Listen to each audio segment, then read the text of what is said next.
Welcome to This Explainer. Today, we are dropping right into one of the most chaotic, mind-bending thought experiments you could possibly imagine.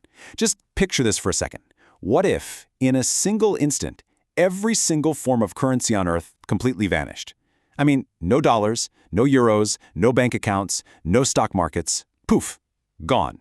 Just human beings, the natural resources around us, and a sudden, incredibly urgent need to figure out how to survive.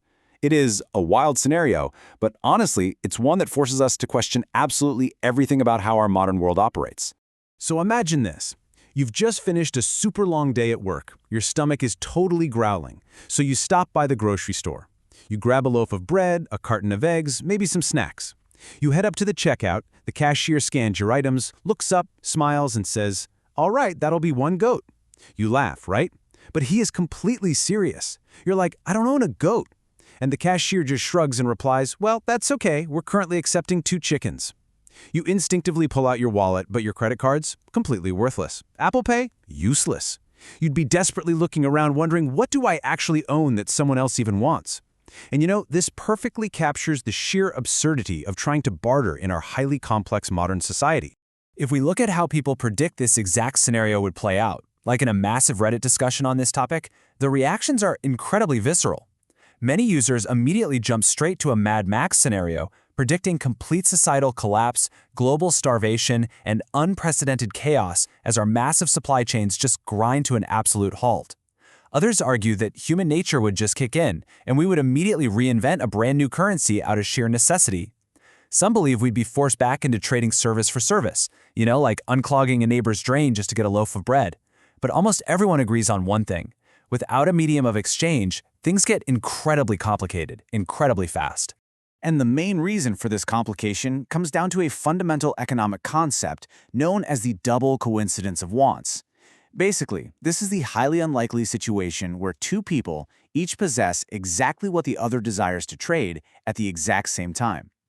Let's say you want to buy a bicycle. Well, how many chickens equal 1 bicycle? 20, 30? And what if the person selling the bicycle doesn't even want chickens at all? What if they want a haircut, but you don't know the first thing about cutting hair? Finding someone who wants your specific items in exchange for theirs is just a logistical nightmare. And this, supposedly, is the core problem that money solves. Okay, let's dive into this, because this brings us to a massive, fiercely debated academic mystery. We all know what money does today, but where did it actually come from in the first place? This question pits classical economics against modern anthropology, and honestly, the answers are far more surprising than you might think. On one side, we have the mainstream economic model, championed by famous thinkers like Adam Smith and Carl Menger. They basically argue that early humans started out with barter, realized it was terribly inefficient because of that pesky double coincidence of wants we just talked about, and therefore logically invented money. Makes sense, right? But on the flip side, we have the anthropological model, famously argued by the late David Graeber. Based on actual field observations, anthropologists argue that early societies simply never used barter at all. Instead, they relied entirely on what are known as gift economies. To really understand the classical defense here, listen to this thought from Carl Menger, which gets cited a lot by institutions like the Cato Institute. He wrote, "Only then, and hardly before the extent of barter, had made it a necessity, was the objective basis and precondition for the emergence of money established."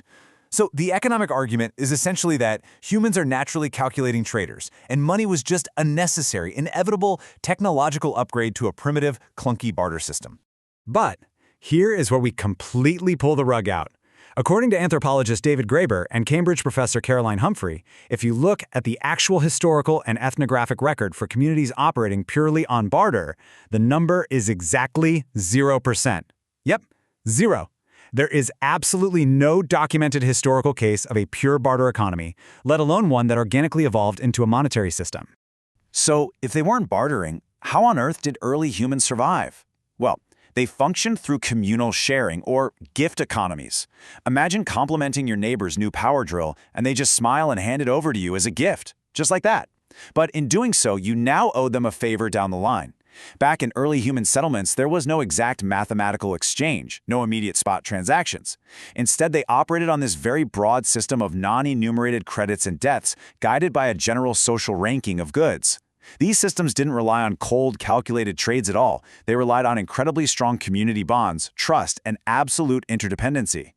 But, that begs a really massive question. If gift economies worked so flawlessly for small tribes and villages, why did humanity ever feel the need to invent a standardized system of numerical value? I mean, why do we invent money at all? Well, money didn't just appear overnight. Quantified value evolved for some very specific, highly practical reasons. While gift economies were thriving in small groups around 6000 BCE, things really changed when strangers started interacting. By 2000 BCE, ancient merchants crossing dangerous deserts or oceans needed fixed, conventional equivalents just to reduce the massive risks of long-distance trade.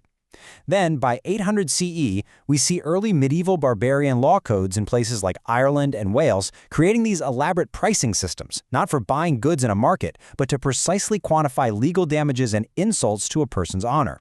They literally priced insults just to prevent blood feuds.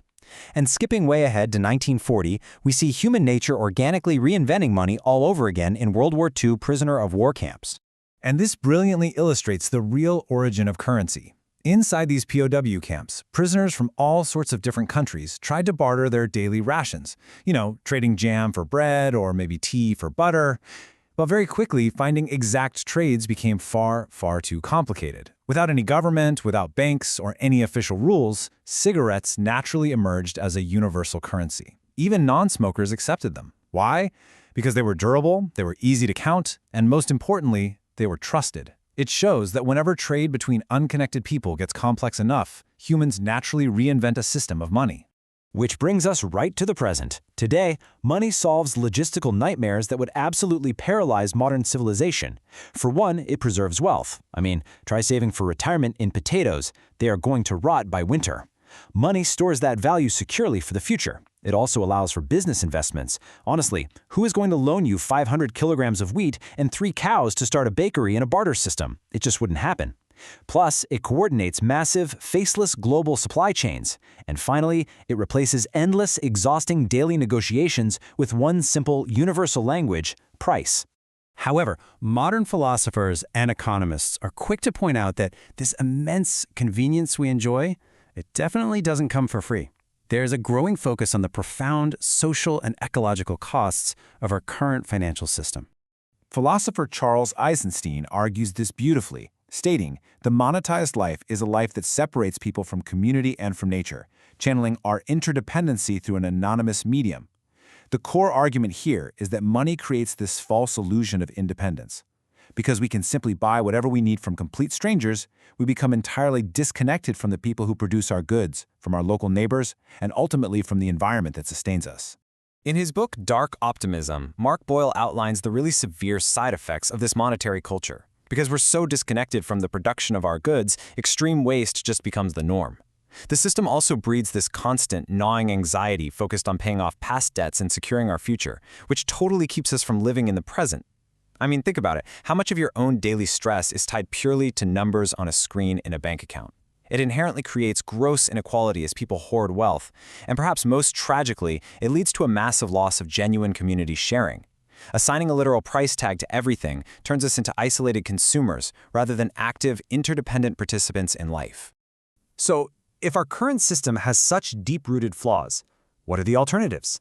If we actually wanted to shift away from currency, what might a functional, moneyless system actually look like in the modern world? Well, there are two radically different utopian visions for a moneyless future being debated right now. On one side, we have the Venus Project, which strongly advocates for a global, highly technology-driven, resource-based economy. And on the other side, we have ideas like the free economy, which advocates for a highly localized, nature-driven return to the gift economy. Let's break these two models down.